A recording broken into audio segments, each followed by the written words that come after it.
Backing tracks have been a staple in my worship ministry for almost 10 years, and for nearly every song that we do, I have sequenced those backing tracks from scratch. This video shares more of my tips and tricks when I am arranging a song and building a track to complement a live band.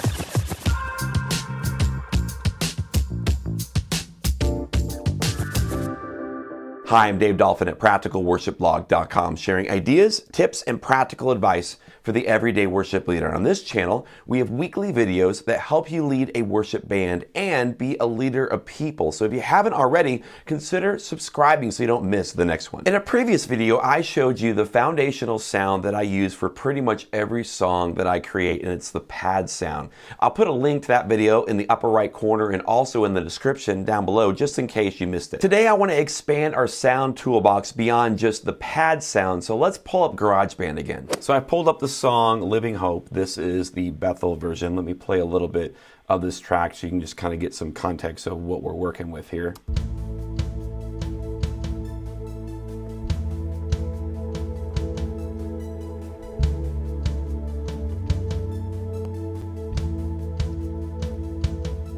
So some of the things that are familiar, here's our pad sound or aquatic sunbeam with that low pass filter on it. We've got this ARP sound, adding a little bit of drive. You know, we've got this verse where we're kind of starting to build some momentum, and so it adds a little bit of rhythm to what's going on. And then you'll see when we go into the chorus, we add in a second pad. This one's a little bit brighter, and it helps just to move that song along, to add a little bit of energy into that chorus. It takes it next level. One thing you might have noticed is I have a shaker sound right here. This part is what the live drummer would do. Obviously, we're going to mute this when we do it live, but we do add in the shaker.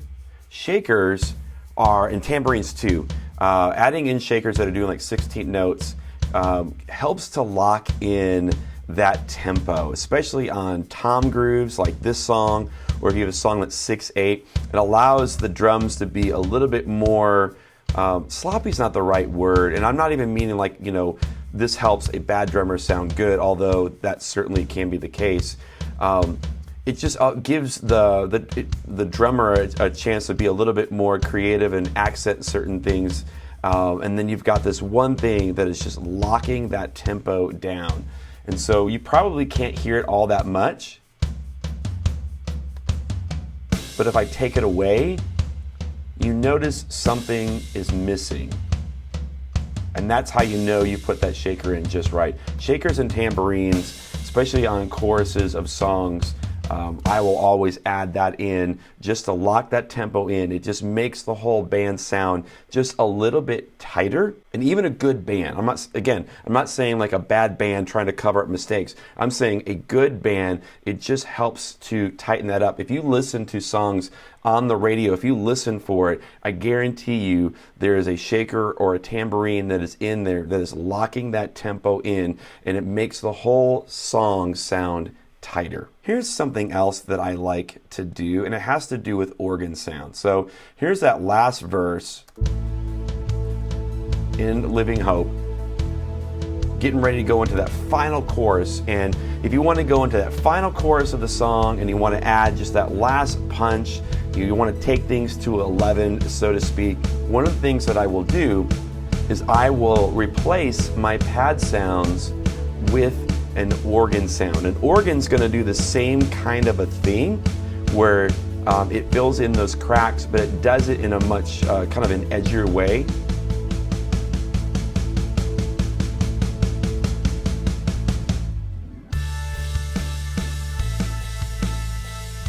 Notice all my pad sounds disappeared. I very rarely, I can't think of a time that I've ever actually done a pad sound and an organ sound at the same time. The organ does the same job as a pad, and so I'm going to take that out. But if I need that last chorus to rock, I'm going to switch over to an organ sound. And you play that organ just like you would, and we're in the key A. You play it just like you would a pad sound. You take out your thirds most of the time. See how even GarageBand knows that there's no third in there. Do a nice little slide up to get into it. And then a cool thing you can do, especially if you're in GarageBand, is if you play this note and hold down your sustain pedal, see how it changes the vibrato? So that is a color you can add. In fact, let me play this organ sound. Let's turn this on. And I want to be able to see the sustain. There it is. So you can see where I've pressed in the sustain and then where I left it. So let's play that.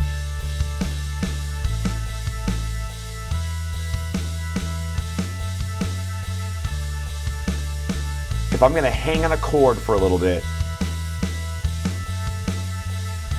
or like at the end of a phrase or something like that, you just push it in just a little bit, just to get it to waver for just a second, and it adds a little bit of color, a little bit of interest to what you're doing. This mimics the organs that have like a vibrating speaker, and there was always a switch on the left part of the keyboard. You could flip it for a second that would change that speed, which is what makes that vibrato go faster. And it just adds a color. But you play it just like a pad sound, and then every now and then just push in the pedal for just a second. Don't think of it as a pedal like a sustain pedal. Think of it as you're momentarily switching that speaker to make the vibrato go faster for just a bit. Just a quarter note or so. And of course you got to do it at the end of the song as well. Switching songs, this is Spirit of the Living God. Here's the last chorus, kind of everything in it together.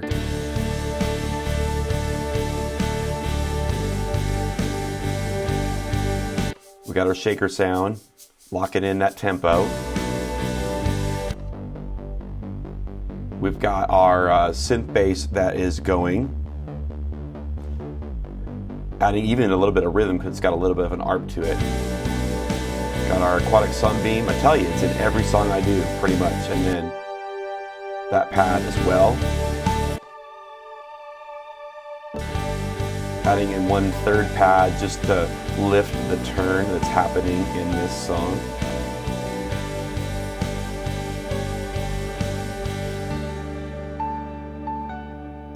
Another thing that I do in a lot of my songs is I will actually track rhythm electric parts. Like for example, here, notice this little track down here.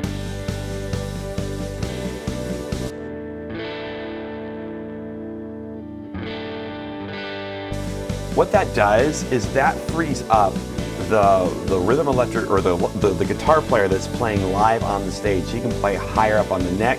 He can do more ear candy, those kinds of things. And meanwhile, you have another guitar part that's taking care of the low end, that's adding a little bit of just growl and body to this song. And it doesn't have to be much.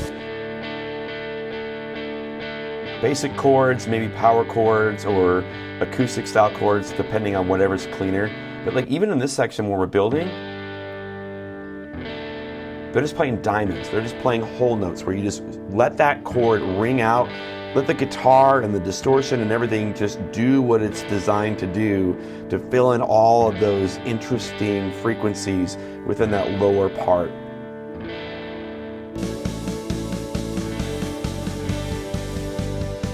This particular sound is based on the Vox amp, and it's just the natural bite and distortion that happens within the amp.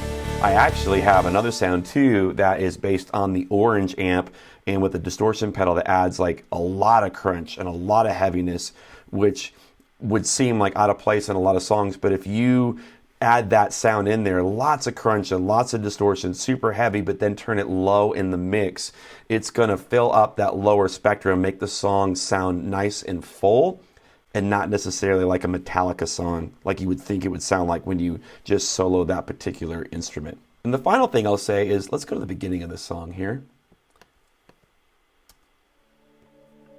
This pad right here actually isn't an instrument pad. This is like those little droney pads that you play off your iPad or you download from various places. In fact, this one specifically is from Core Sound Pads. And I literally took my iPad and plugged it in, and I recorded just the pad in the key of D into the computer. And it's just this really droney. So where I need something that just has that sparkle and that shine, I'll throw that in there. And then notice right here coming into this little turn, I'm going to add in a second pad sound, an instrument from within GarageBand. This one actually moves the chords.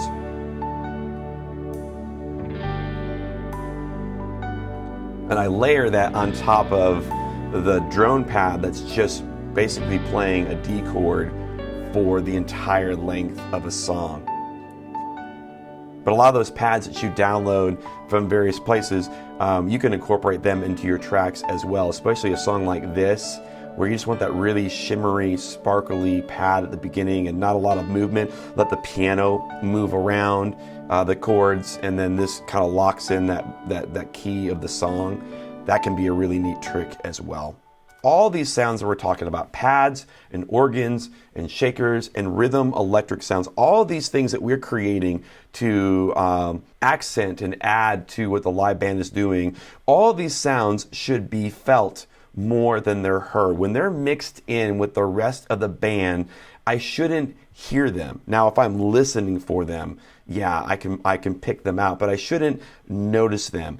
I should notice when they disappear. And so that's how you can tell whether it's a pad or a rhythm electric or whatever. If you're trying to figure out how to mix it with everything that you're doing with the live band, I shouldn't notice it. I should just feel a really nice full arrangement when everything is in. But if I start muting those tracks, I should notice that something is missing. Even if I don't know what that thing is that is missing. That's how you know that it's mixed right. In fact, when we run tracks out of Ableton, we actually will separate out all the different instruments. So all the pads and the organs, they're going to be on a stereo pair. The percussion, like shakers and tambourines, that's on a separate track. Bass is going to be on a separate track, and rhythm electric is on a separate track. So that the guy running front of house can mix everything, like all of these parts, all the auxiliary keyboards and all the extra guitars and all that is represented on the stage. He can mix it like a full band, but you are going to tuck these particular pieces, everything you're creating, all these background tracks, all these little auxiliary things, they're going to be tucked in where they're not noticed, but you will notice when they're gone. For more videos just like this one, consider subscribing to the channel. That way you're notified when new videos are uploaded. And for more advice from me personally, there's a small little ebook called 20 Things I Wish I Knew 20 Years Ago. It's the advice that I've learned over the last 20 years of doing music ministry, and you can download it right now for free at practicalworshipblog.com.